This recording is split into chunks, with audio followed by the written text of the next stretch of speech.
OWCP Chats with Chris and Gini, and of course we have a mess up for the first of the year. First episode of the 2025, and we're having technical difficulties. Sorry about that. We need our boy Robert here. That would probably help. Yeah, we don't know what happened, but this is what happens when, now we are live, yes. All right, we actually made it live. Good. Okay, so it's not connecting. So anyways, we are Chris and Gini with Wednesday night OWCP Chats, and we teach OWCP. And if you haven't been here before, welcome. Tell your friends, follow the page. Yes. And share it with everybody, because we're teaching you the valuable lessons you need to know for if you get hurt at work for a federal agency, which happens way too often in the federal workforce. Yes. So you can find us on Instagram, LinkedIn, TikTok, YouTube, and Facebook. You can come here to break federal injury centers. You can find us on Wednesday night OWCP Chats. You can find us on Breaking OWCP, and you can also find us on my personal page, Gini Helms. So now that we're did you mention the podcast? And we have a podcast. The Breaking OWCP podcast with Chris and Gini. Yeah, so you can find that Breaking OWCP podcast anywhere you listen to podcasts, and this is really helpful, especially for people on the West Coast, because they get to hear our chats while they're driving around in their vehicles during the day, the next day while they're working. Keep your eye on the road. Don't get in wrecks. Listen to Wednesday night OWCP Chats. And I know we were off for about 2 months total. We decided to take a break because we needed a break, and you guys were working about 16-hour shifts, a lot of you. Whether you were an AFGE or a USPS or any other federal agency, we know what the holidays can do. And you are the hardest working people in America, and we are the hardest working people in OWCP, so we deserve a break, and now you do too. Yes, so welcome to 2025 Wednesday night OWCP Chats with Chris and Gini. So in one of the last 2 attempts at starting this recording live, I said a few things. I'll try to remember those again and say them right now. So we want to let you guys know, those of you that are new and following us, who we are. Why are we always on this every Wednesday, and why are we so important, and why we're always posting to this page? Well, I don't know that we're important, but it's important to you. Definitely important to you, because nobody else teaches OWCP the way we do. Your unions have OWCP folks, and we are grateful for them, because there's never going to be enough OWCP educators out there. But we just do it differently. We try to have fun with it. If you can see, this is the NCAA college football playoff version of Wednesday night chats. Let's go Longhorns. Hook 'em horns is what they say. I know that. I was going to say that. So again, I'm Chris. I'm from Texas. We live in Florida. She's from Utah, and she's learning Texas. We've been together for nearly 10 years, and she still hasn't fully learned Texas, and that's why she said whatever that nonsense was. I'm not going for the Longhorns. I'm going for Matthew McConaughey, because he is a professor at the university. Can you imagine sitting through a class of McConaughey? I mean, even me, I'd be like, yeah, I'm paying attention, but I don't know what you're saying. I would die.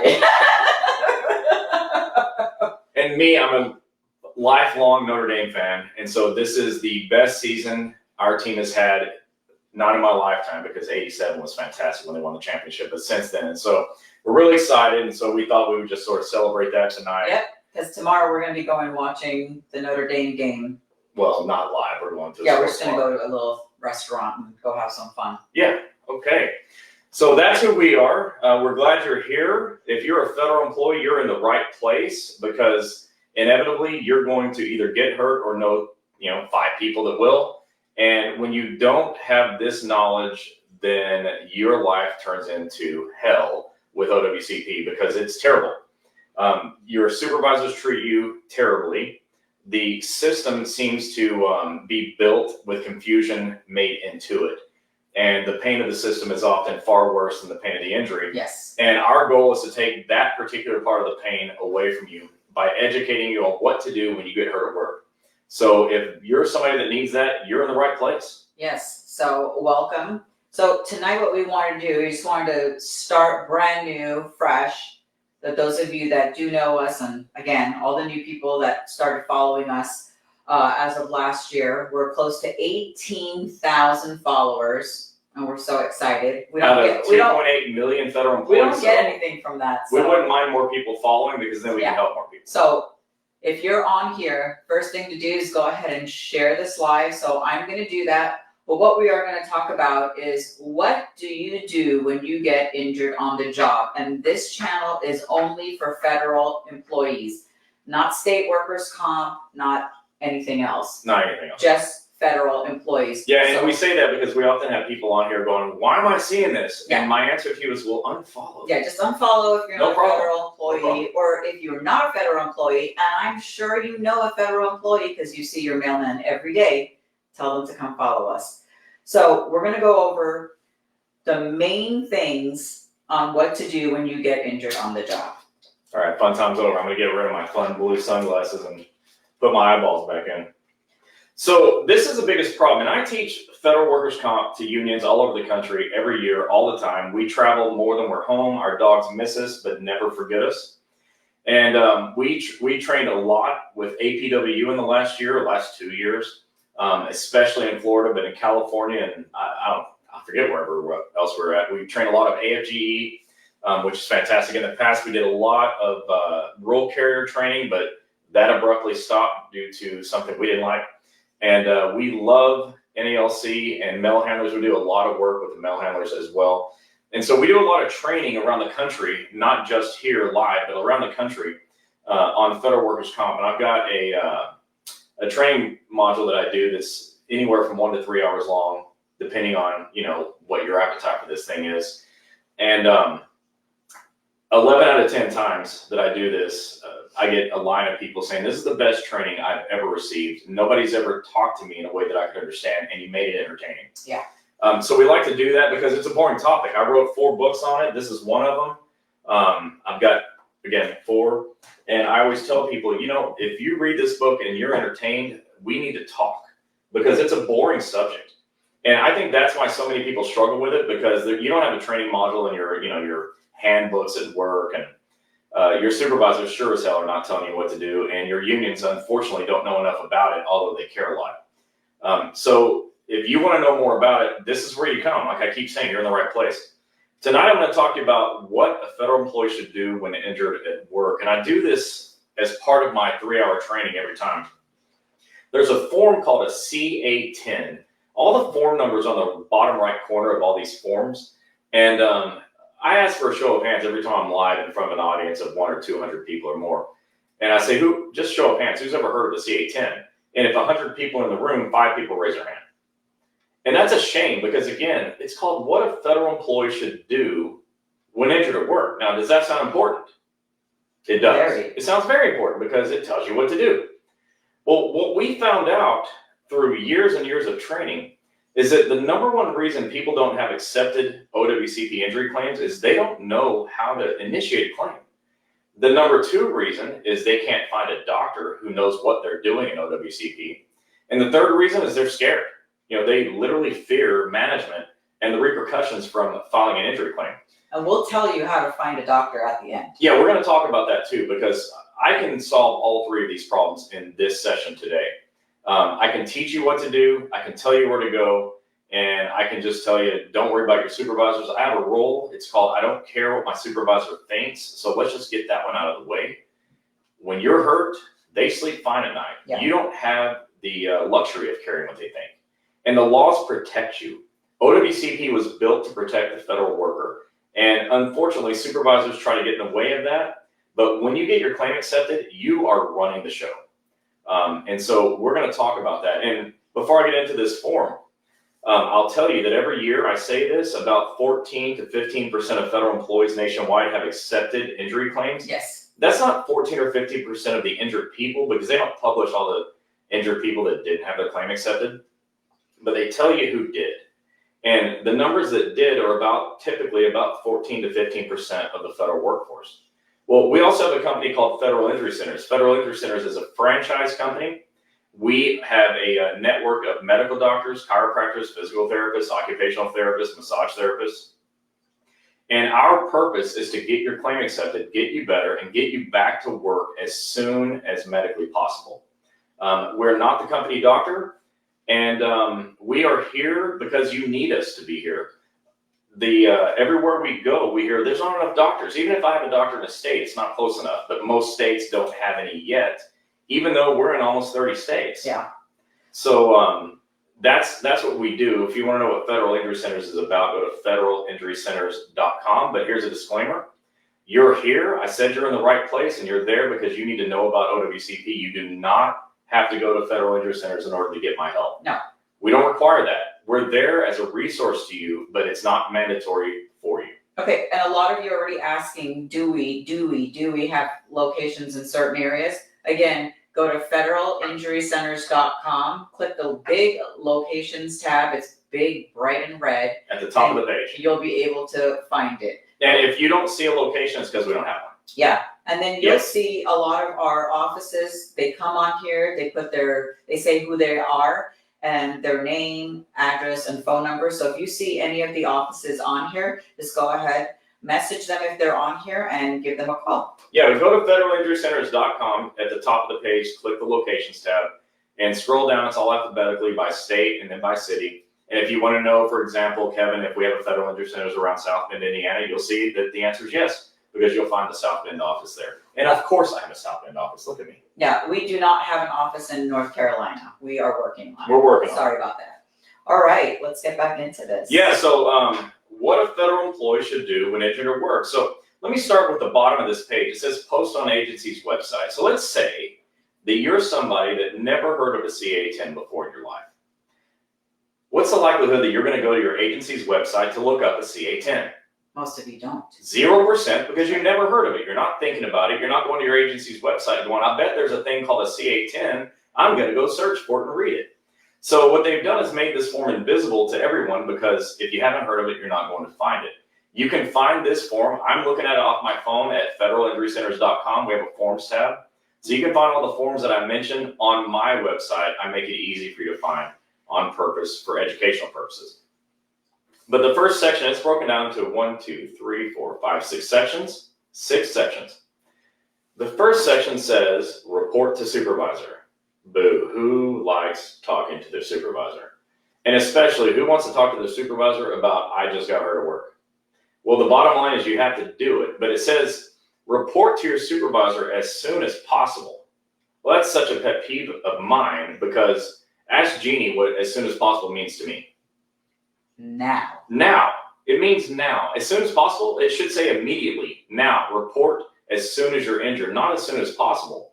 Because it's easy to report wherever you're at. You have a cell phone. You just call somebody, text somebody, email somebody. Yeah. Now, if it's unfortunate, some people do end up in ambulances or, God forbid, care flight and in an ER, and so it's hard. So as soon as possible means something different to that person. But if you're not, in an emergency situation where you can't use your phone, the answer is report now. Now, the reason that you report now and not as soon as possible is because there is a group of people that I call the rub some dirt on a crowd. Yeah, you know you guys who you are. You know who you are. It hurts, but I'm just going to rub some dirt on it because it might be better. Yes. Well, if you do that, who knows how long you're going to wait? But let's say you wait a week. You just lost the most important benefit you can have in OWCP because you waited a week to report. Now, let's say you're somebody that waits a month and it's still not better. And after a month, you're just frustrated, you're sick of it, and you say, okay, I'm going to report. You just lost the second most important benefit that you can have in OWCP. You don't have the luxury to wait, because when you wait, you lose very important benefits that are your rights as a federal employee. And so I always ask this, which of your rights as federal employees would you willingly give up today? And nobody's ever said they want to give any up. You shouldn't give up any, absolutely zero. But in this case, if you don't report immediately, you run the risk, the very real risk, and we see it all the time, of giving up 2 very important rights as federal employees. And when you give up these 2 rights, this is typically the formula for someone's financial life spiraling out of control. Correct. So you must report now, okay? Not as soon as possible, now. I know that's painful. Most of you don't like dealing with your supervisors. I get it. Many of them can be jerks. They're not all jerks. Some of them are okay. Yeah. In fact, we know some that are great. That's the exception to the rule, and we know that's why you don't like talking to your supervisors, but you got to do it. So go report now. And I'll just say as a note, I recommend reporting in writing. Text messages are good. Emails are better because you can always prove that you did it, and then never delete those ever, ever, ever. If you text somebody, then screenshot your text and email it to yourself. Like, keep a record of it, because your word against their word is not good for you. Yeah, I just want to read this real quick from Mary. She said, even though you report it, without Federal Injury Center's help, everything is garbage, garbage, garbage. Sad to say it. Well, thank you, Mary.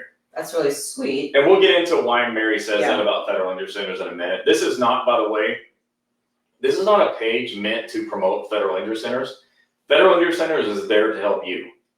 You're not here for us, we're here for you. So you use this if you want to, but you don't have to. I said that already. Okay, well, the second section of this says obtain medical care. Now, the second section has two very key topics. One, it says get a form CA-16. Well, I ask when I'm in live trainings, who here has heard of a CA-16? Well, fewer people have heard of 16 than have heard of a CA-10. Right. And this is the first right that you're going to lose if you don't report now. Because the CA-16 pays all of your health-related bills related to the work injury for the first 60 days after you're hurt. It pays all of your medical-related bills for the first 60 days. But the key is you have to report your injury within 7 days of the injury. Correct. And if you don't, by day 8, you no longer have this right. So you've got to report immediately, now, today, get it done, okay? Because you need the CA-16. You have to understand, your injury claim, only 14% of you nationwide have injury claims that are approved. With the CA-16, whether it's approved or not, you never have to pay that money back. That's just, it's free medical care, as it should be. You got hurt at work for a federal agency.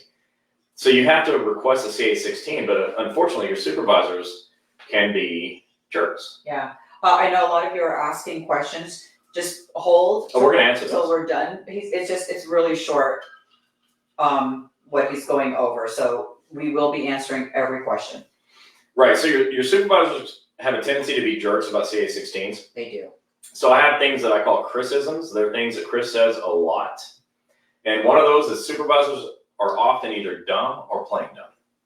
Or honestly, they just don't know because they Right. never got the training. Right, dumb.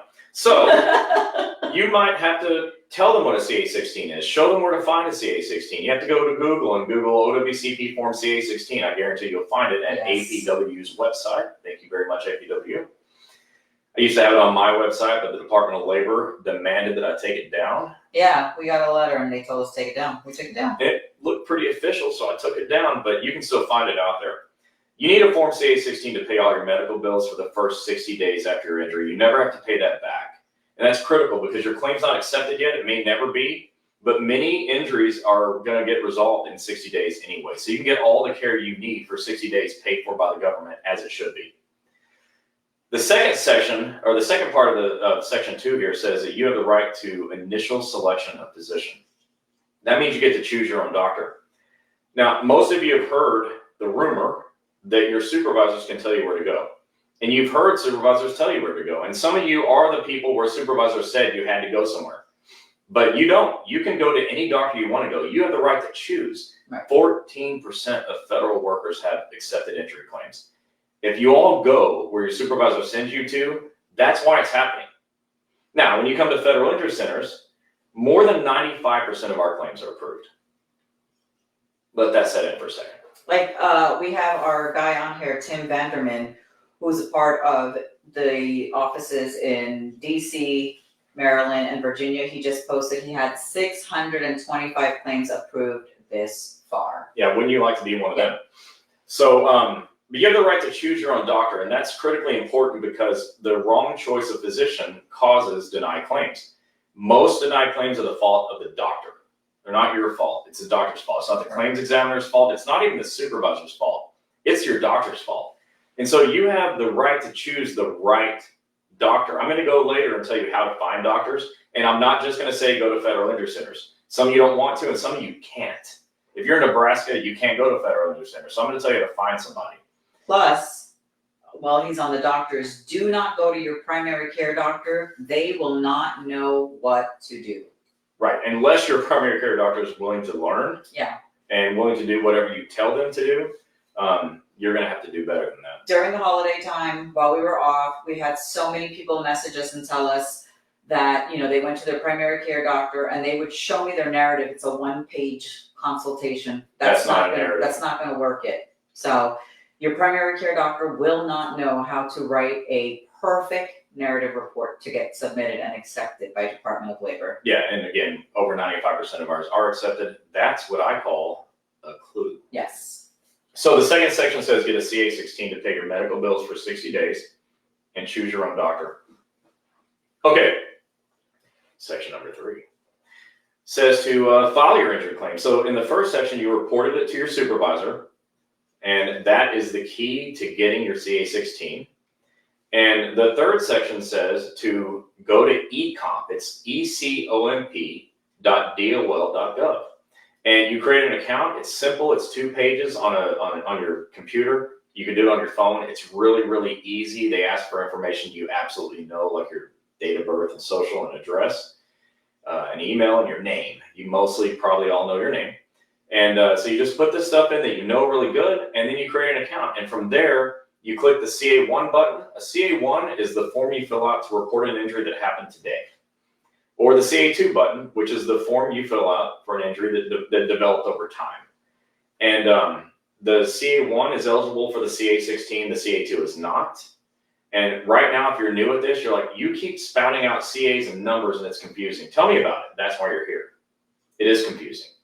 And that's why you need to understand this stuff, because most people don't. Right. So Form CA1 is what you fill out to report an injury or file an injury claim that happened in a single shift. And a Form CA2 is what you fill out to file an injury claim that developed over time. And those examples of that are like carpal tunnel syndrome, low back pain, Low back, knee pain. osteoarthritis. Those things develop over time generally. By the way, I'm not a doctor, neither one of us is, but we work with a lot of doctors. We have our own injuries. We have our own injuries. I just had injections yesterday for my back, so we have them. You look like you want to say something. No. Oh, okay. No, I don't.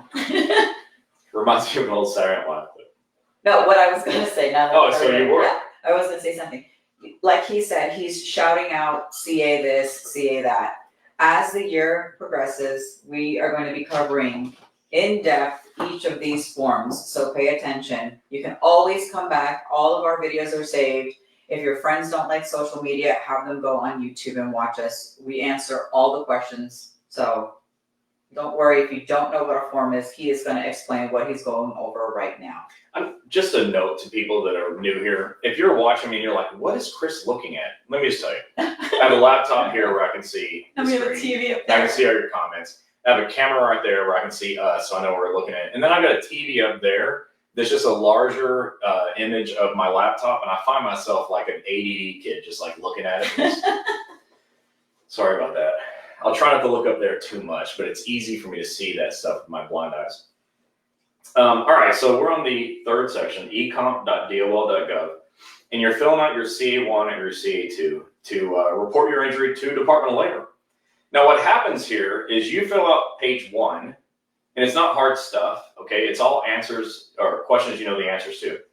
And then your supervisor fills out page 2, because when you're finished with your page, it emails the supervisor. So remember to get your supervisor's correct email address. Yes. And then when they receive it, they have 10 days to turn it in. In other words, to just complete it and submit it. They have 10 days by law. If it takes 11 days, you should talk to your union and file a grievance, because they're delaying your care. They have 10 days. Now, they only have to fill out 1 page also. If it takes them 10 days to fill out 1 page, we need to send them back to 2nd grade. Yeah, and there won't be any union bashing on here. We don't bash them. Never. If they're not helping you file these grievances, you need to go to the next step. Who is above your union president? Find out. And let me explain why there's not union bashing here, because people say, oh, look, you're in the union's back pocket. No, and they're not in mine either, but I just have the reality of what it takes to get a claim accepted and to navigate this system. And what I found out is the union is the muscle behind what you need when your supervisors are trying to screw you over. And so I'll be the last person to bash on your union, because I need them to be fighting for you instead of fighting with me. That doesn't help anybody. So I'm not going to do it. I love your unions. And if someone is weak, we'll just send you to the next level up, because somebody is strong. And there's weakness everywhere. There's weakness, not in my company, but in a lot of places there's weakness. But in your unions, there's always strong people. You'll find them if you look for them. Just ask. Yeah. And please go to the union for help for stuff. It's going to be important, because you're going to hear me a lot say file a grievance. Well, I can't do that for you. I'm not a union member. I wish I was. if I could be an honorary union member out there, I would absolutely accept that. That would be an honor to me. I remember Mr. Kelly talking about that. We should do it. We're waiting. We're waiting. If that were ever offered to me, I would take it in a heartbeat. I wouldn't even hesitate. All right, but back on the econ. So you have to fill out this form. Your supervisor has 10 days to fill out a piece of paper and get that sent in to OWCP. So the next section says, how you want to get paid? It says submit a claim for COP and or compensation for wage loss. COP stands for continuation of pay. When you report your CA1 injury within 30 days, and you did because you reported it now, then you're eligible for continuation of pay, which gives you up to 45 calendar days of time off. Now, I'll tell you, this is just sort of a Federal Injury Center's disclaimer. We're not interested in you being out of work. We're interested in you being at work. And it's not because we're the company doctor, because we're not. Believe me, your supervisor's worst enemy is me. We do not have many supervisor friends. No. I bash them. I talk bad about them because they do bad things to you. And they're the common enemy. Yeah, and I admit that, and they know it. And even our friends who are supervisors understand my position on it. Yeah, out of the 2.8 million federal employees, we probably know 20 supervisors, and that's that. And they're great. And we love them. Yeah. And we wish everybody would be just like them because they're a model of how it should be done. I have a management background. I know how to do management. My turnover rate since I was 24 years old has been less than 5%. You can't beat it because I just love everybody. Yeah. But your supervisors don't. And so that makes me want to hurt them. Anyways, 45 calendar days of time off is COP. Yes. If you report your injury, your CA1 claim within 30 days, you're eligible for that. And we want you to go back to work. But if you need to be out of work, do you want to use your own sick time and annual leave? No. No, because you might get the flu and you might want to go on vacation, and we need that to be available to you. So COP is good for you. We were training a group of Department of Labor, and in that group were some claims examiners. And the president of this AFGE group was a senior claims examiner. Yes. He was fantastic. He taught me something there that I never thought of. While I was teaching the group, he out loud taught me something. Yeah, he did. Which was awesome. And he said, Chris, you should tell everybody to elect COP in box 15A of the CA1. You should tell everybody to elect COP because worst case scenario is they choose sick and annual leave now. And then they use their sick and annual leave now. But if they take COP, they'll have up to 45 calendar days of time off. And if the claim is not accepted, then DOL will just come and take your sick and annual leave. Well, let them take it. Don't just give it. Look, I'm a Texan. We have a saying that says, come and take it. Mm-hmm. Well, this is your sick and annual leave. Come and take it. I'm not just going to give it to you. So elect the COP. If everything fails, they'll come and take your sick and annual leave. All right, that's just how it's going to go. But don't give it to them willingly. Do not. Don't give it to them. But if you don't need the time off, even better, go back to work. That's even better. Because another criticism, the surest way to get paid is to clock in. And that's why I'm such a heavy proponent of you going back to work. Because the biggest problem in an OWCP work injury is not the injury. The biggest problem is the fallout. It's how do I pay my rent? My kids have school tuition. I need to eat. I got to put gas in my car. And if your claim's not accepted and you're not getting paid, how are you doing that? So now you've got to make the really tough decision to go back to work hurt. You really can't do the job. Now your supervisor's on your ass because you're falling behind. And it just spirals out of control from there. And now there's this huge problem inside the office. So what we're trying to do is make it to where you don't have any of those problems. And that's why I want you to get back to work as soon as possible. The surest way to get paid is to clock in. Yeah, our doctors are not going to give you, just because you say you want some extra time off, they're not going to give you time off to take vacation. It's been happening. Yeah, OWCP is not a vacation, and that's not good for you. But the reason we're saying this is because the government gives you this right. It's called COP, continuation of pay. So elect it, use it if you need it. Right. But if you don't need it, go to work because, man, I'm telling you, I've seen all the problems from people that can't work. Yeah, don't abuse what you have because you guys have amazing benefits. Don't abuse it. And you didn't want to get hurt anyways. Yeah. But this isn't a lecture to you. It's just this is education based on, by the way, now almost 7,000 injury claims that we've worked on with this company, and I've seen it all. And most people say, I wish I could just get back to work. Yep. But you have that right, and it's called COP, and we think you should elect it. every time you report your injury within 30 days. And you all will now because you reported today. So the next section says medical billing. It says medical providers must blah, blah, blah. Who cares? You shouldn't care. You don't need to care about your doctors. We work with hundreds of doctors, and I'll tell you, they're doing fine. Well, first of all, what he means by that is, especially our doctors, you shouldn't worry if you happen to go to any of our offices and you're concerned about what do I have to pay, there's nothing you have to pay out of pocket for your MRI, for going to an orthopedic surgeon, or even to be seen in our office and getting the therapy you need. $0 comes out of your pocket. Yeah, we've never taken a penny from anyone ever. And that's our rule. And that, as a franchise, we're able to do that because I'm able to set the rules. Right. It's my company. All they do is bill the Department of Labor. When you get that case number on that page after you submit your claim, that is a number you need to take everywhere with you. That is just like your commercial insurance ID, member ID number. That's it. So I'm going to talk more about federal injury centers in just a minute. This is not a sales presentation, but some of you out there are surely saying, what is this company about? Right. So I'm going to tell you in a minute, but on this CA10, don't worry about medical billing. If you go to the right place, it won't be a problem for you anyways. Correct. However, let's say you go to the hospital, they don't know how to bill OWCP. You're going to have to make sure they have your claim number. It's going to be a problem. You're going to get a bill from them. A lot of you complain about that, we know. You're going to get bills from urgent cares, ERs. It's just, there's a lot of places that are going to bill you. In a minute, I'll talk to you about how we don't, but yeah, that is relevant to you, but that the doctor gets paid is not your problem. It's not. If they do a good job, they'll get paid. I guarantee it. And we are only talking about our offices, not other offices, because we don't know what they say or do. But you should not be Pretty billing. good. You should not be paying for your federal work comp. Correct. All right, last section says contacting OWCP. It says if you have any questions regarding your claim, you can contact OWCP at this phone number or that phone number. All right, here's what's going to happen if you call that number. Most of the time, nobody's going to answer. And that's okay. Voicemail. That's okay. People get so frustrated. I've called over and over and over. Nobody ever answers. Don't do that. Do this instead. Call, leave a voicemail. Understand this. Every voicemail is transcribed into a document. Every document must be responded to, and almost all responses will be in writing. Yes. So you will get a response. It will be frustrating at times, but I'm going to say words that I do never apply to myself. Be patient.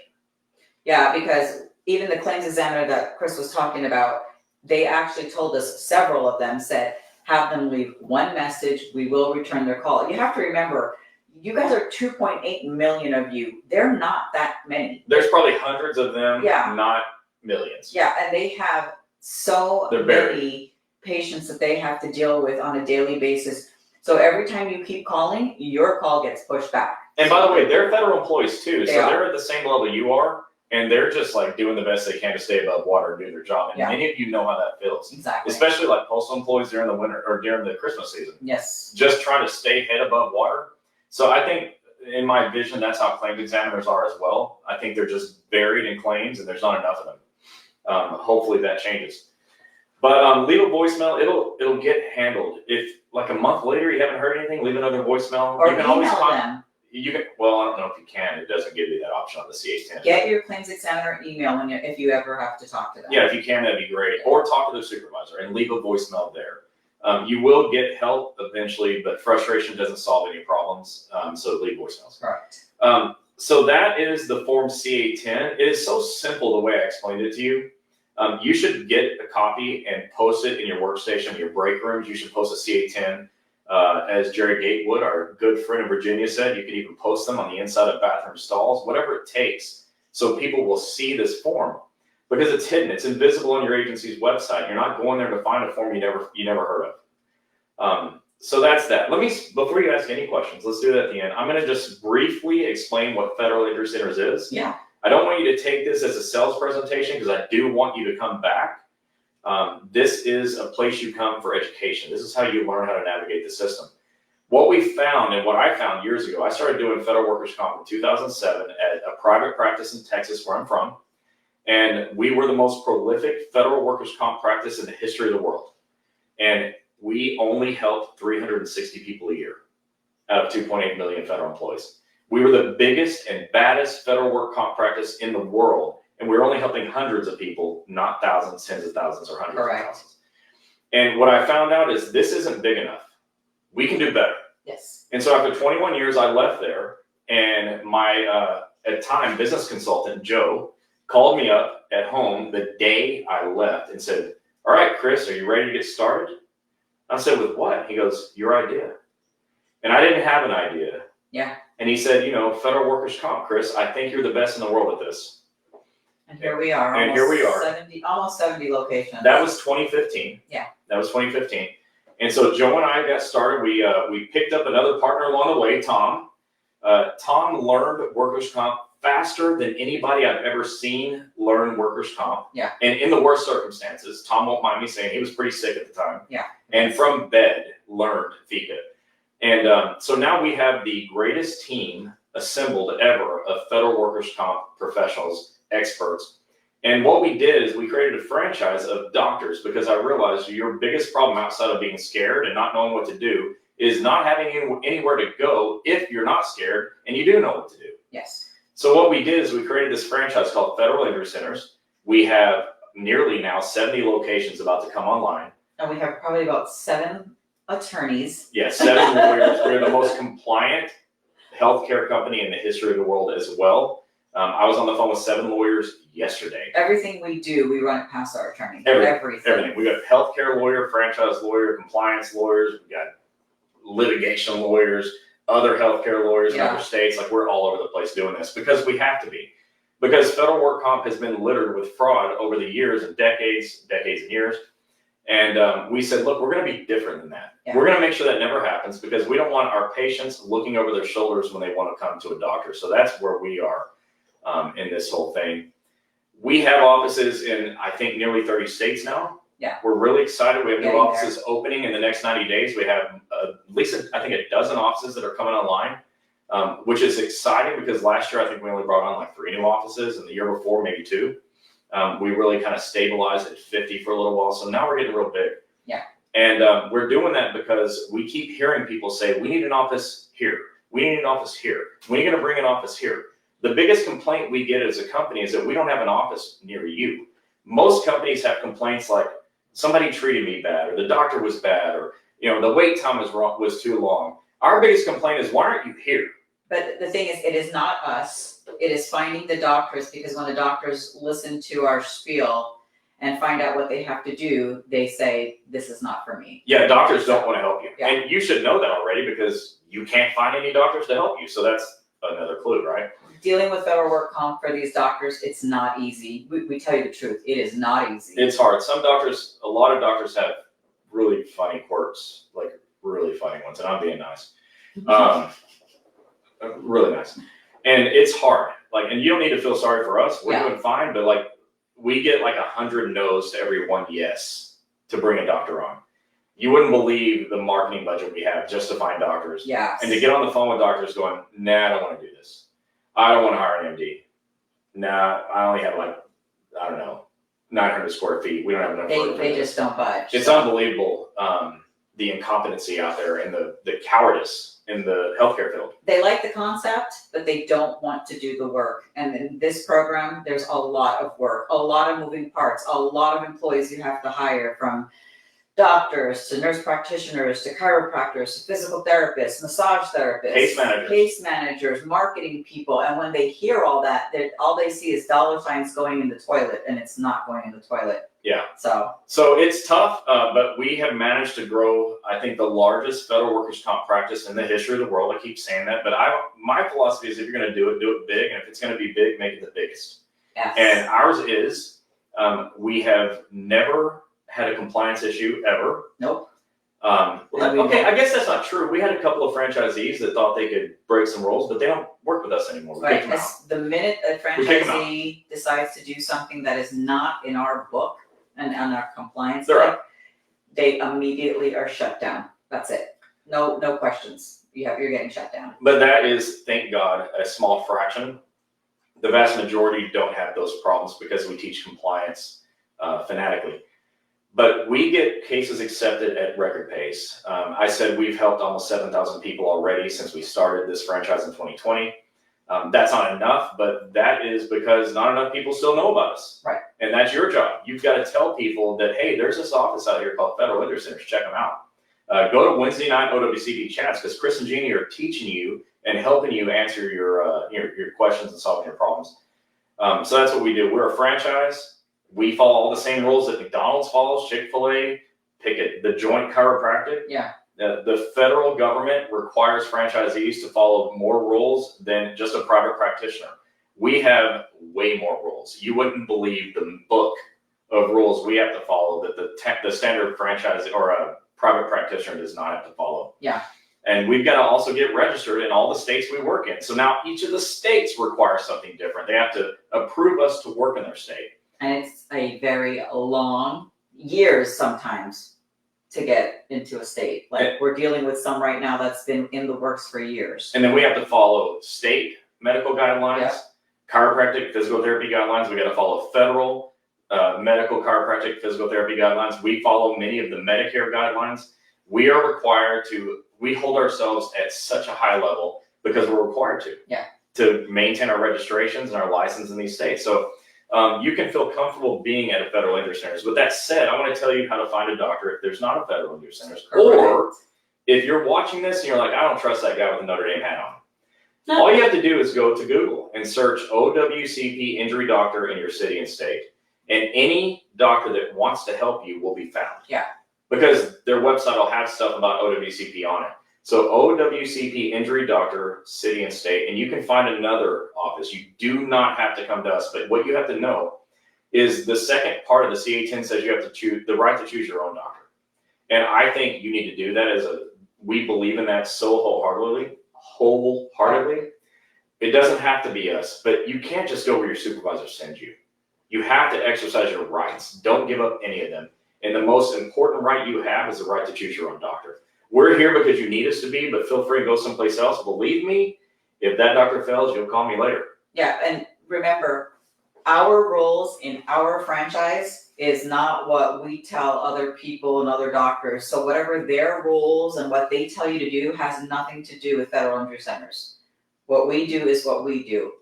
You can't, some of you will call and say, I'm at this location, but they're not doing it like the way Chris taught. Unfortunately, we can't go and tell that doctor. That's not my office. That's not our office. I can't make them follow my rules, Yeah. but ours follow my rules real good. Yeah, we're sorry about that. Yeah. I mean, if it's a doctor that is interested, that you're seeing and that wants to become a part of our team, just tell them to email me at info@federalinjurycenters.com and we'll go from there. Now, with all that said, we have questions. Yes. And now, Jeannie's going to start at the top. If she misses your question, don't feel bad. Just ask it again because we don't want to miss your questions. Every week we're here, we answer every question. And we have 11 minutes. We're happy to go over if that's what it takes. So, Maria, she said, thank you for the Auburn office. That saves me 2 hours drive. Oh, yeah, that's Auburn, good. Massachusetts. We're really happy, Maria, that you've got a closer place to go now. Yes, we do have federal injury centers in South Bend, Indiana. Go Irish. And that is with Dr. Courage. Great doctor. He's such a good guy. Let's see. I definitely started a claim this afternoon. All right, good. I hope it's the same day that you got injured, and I'm sorry you got hurt. Sonia, happy new 2025, guys. Yeah, happy New Year. PNDC. All right. Mary. Okay. Maria, I posted the CA10 in our office. Yeah, and again, let me stress this. All of you should print a CA10 off my website, federalinjurycenters.com. Go to the Forms tab and print a few CA10s and post them in your office. Here's a great question from Sonia. Who's supposed to complete a CA17 first? Is the supervisor side A or your physician side B? My agency refuses to bring me back to work until my physician completes side B. Sonia, what comes first, A or B? That's a joke, and it's not a knock on you, it's a criticism. Yeah. So for everyone else that's new, a CA17 is called a duty status report. This is how your doctor takes you off of work, sends you back to work, or writes restrictions so you can go to work on restrictions. Side A says supervisor, side B says physician. And if you read the rules on the second page of the CA17, it says that it has to originate with the supervisor. They fill out side A, and then you take it to your doctor who fills out side B, and then you take it back to your supervisor who will then consider that for restriction so you can get back to work and clock in. Frank, good evening, welcome back. What's up, Frank? Thank you. We have, let's see. I'm looking up there again. That probably freaks people out. How Not looking those- down here. How those, the supervisor completes SEA 17, okay. Yeah, so the supervisor fills out side A. It's all about your physical requirements of your job. The supervisors have that stuff in writing. It's not that hard for them.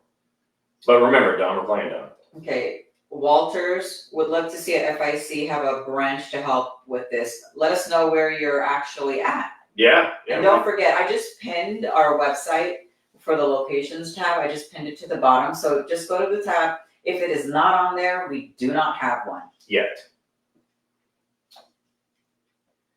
Do I need to get a personal lawyer to handle my case? No. No, Stephanie. Okay, so that's Stephanie. I'm glad you asked that. So a lot of people tell their coworkers, you need to lawyer up. I don't know where that came from. Lawyer up. That must be like from a TV show or something. There's almost no reason to get a lawyer in OWCP, thankfully. Two common reasons are because you're in a car wreck, but then you need a federal lawyer, not a PI lawyer. And another reason would be for a schedule award, which I'm not going into today, but a schedule award often requires a lawyer. There are other reasons, but those are the two main reasons. We don't send people to lawyers because most people think they need a lawyer because they can't get their claim accepted. What you really need is a doctor who can, and that's what we do. Here's the reason we'll only send you to an attorney. OPM disability, so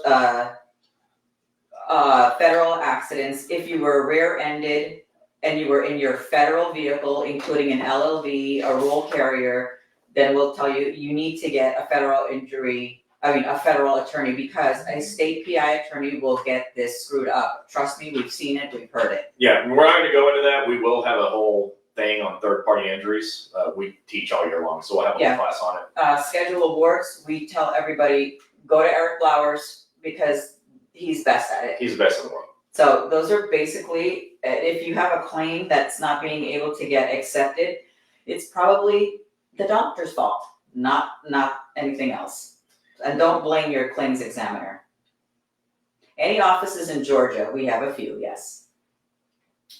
Nick Wayne, I've been going to federal injury centers in Greenville. I have reached MMI and got an impairment rating. I filed for my schedule award. I now got a letter wanting me to see a second opinion. Do I have to do this? And what happens if their doctor comes up with something completely different from the one I used at federal injury centers? Do I have to go there? Do I have to go by their doctor's opinion? I don't mind doing things right, but I don't want to get screwed over by the other PO either. So Nick, first of all, being at the Greenville, South Carolina office, I don't have to tell you, that was a good decision. They're freaking good. Second opinion doctors, you are required to go. This is the rule. When a claim examiner sends you to one, you have to go. If you don't go, they'll cut your benefits off until you decide to change your mind. Yeah. So go do that. The way this works is the claim examiner weighs the medical evidence from your doctor, which does a good job, or the second opinion doctor, and whichever one, in their opinion, weighs the most is what they go by. Yeah. Oftentimes those are similar or equal, and they'll send you to a referee doctor, which is typically someone that's found on a board certified list on the internet. They just send them to a board certified doctor. You have to go to that one too. So what you need is your physician, your treating physician, to have great medical documentation. I know you do because I know your physician. But for those of you out there that don't have that same physician, that's what's required. You need great medical documentation to combat what the second opinion doctor says, because all too often the second opinion doctor's job is to kill the case. Yeah. Not that they mean to, but that's what ends up happening for a lot of reasons, right? So anyways, you have to go. And I recommend also when you go to a second opinion visit, you take things like take a CA-17, take a CA-20, which is like a medical narrative, and then take your doctor's narrative and hand it directly to the second opinion doctor. Don't give it to the receptionist or the nurse or the MA. Hand it directly to the doctor. Now, they may refuse to take it, but that way you give them something valuable to look at because there's a good chance they won't see it otherwise. The other thing is know that they're answering very specific questions that the claims examiner asks. And I think you should ask the doctor, what questions are they asking you to answer? Yeah. Because they're going to spend 5 Sure. minutes with you and not tell you. So ask the doctor, what questions are the claims examiners asking you to answer? And then get involved in that conversation with the doctor. Be an active participant in the visit. Don't revere the doctor. They're not gods. So get involved with this visit. And the other thing I'll tell you to do is take detailed notes, like really detailed notes. And I mean, I arrived at 9:52 a.m. I was brought back by the nurse at 10:02 a.m. Yeah. The doctor arrived in the room at 10:13 a.m. and left the room at 10:17. And here's what happened in the visit. Be truthful. Don't be opinionated. Be truthful. But then document this and e-comp it to your claims examiner. They need to know what happened in this visit. Yeah. That's important. Julie, is there a limit for a schedule award? Yeah, you can file a schedule award till the day you die. Yeah, I hate to say that, but that's how Eric says it. Yeah, a time limit for schedule award is life. As long as you're still breathing, you can file for schedule award. As long as your claim is ever accepted. Mr. Chi Diaz, yes, my injury happened today. I just found 2 locations near me in Tampa. Good for you. I'll bet I know who they are. Well, we don't have any locations in Tampa. Near Tampa. Let's see, Tara, I'm going to do a CA2 for my shoulder. Do I still do a CA16? No, CA16 is only valid for a CA1 injury that happened in a single shift. Great question, Tara. Ellis Walters, we do not have a location in North Carolina yet. Is there a doctor in MN? Minnesota, do we have one yet? No, we're working on one. Okay.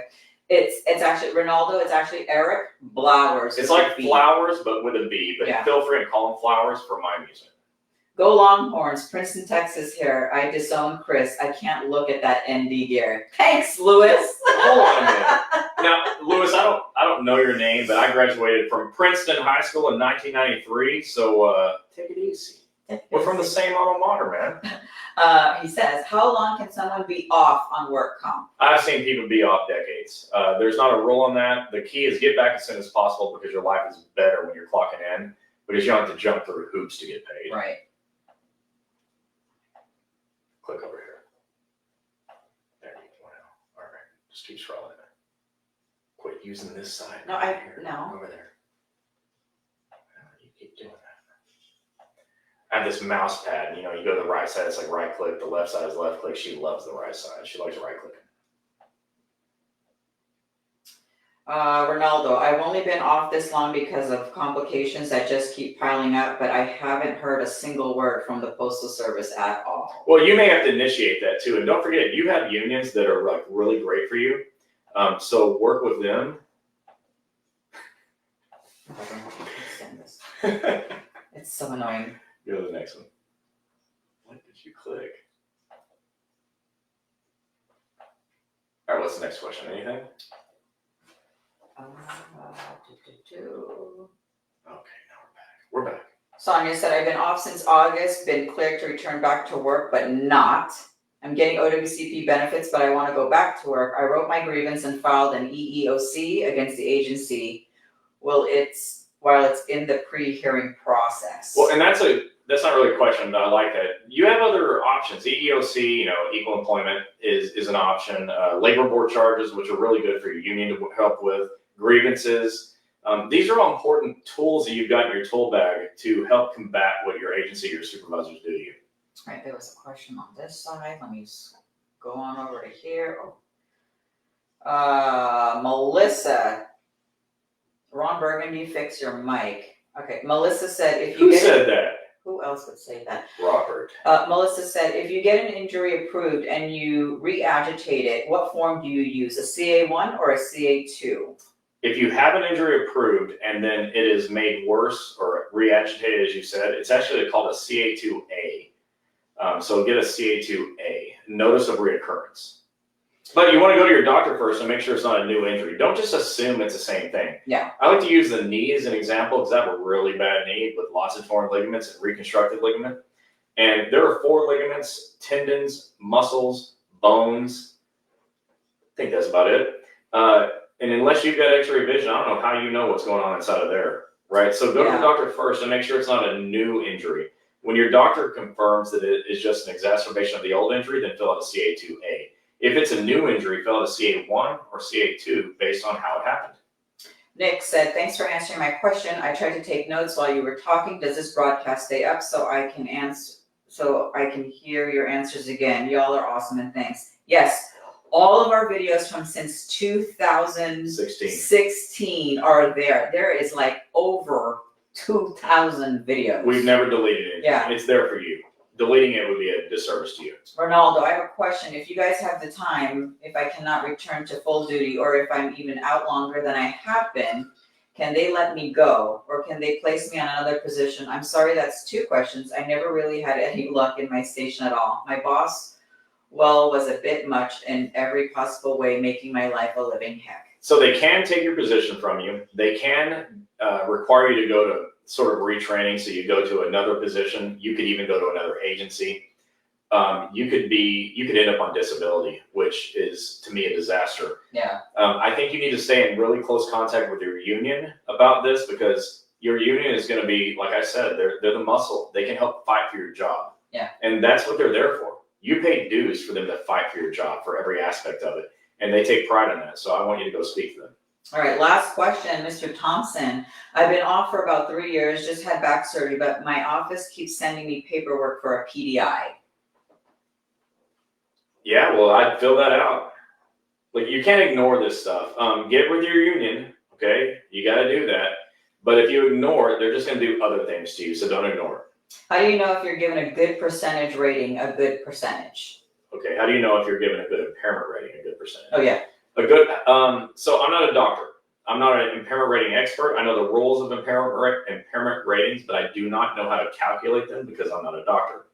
How do you know if you have a good one? You could always get a second opinion from Eric Blowers, the attorney Eric Blowers. He's very good at this, probably the best in the world at it. And outside of that, I don't know how you know if you have a good impairment rating. You may like the percentage quite a bit. All right, last question. Another last question.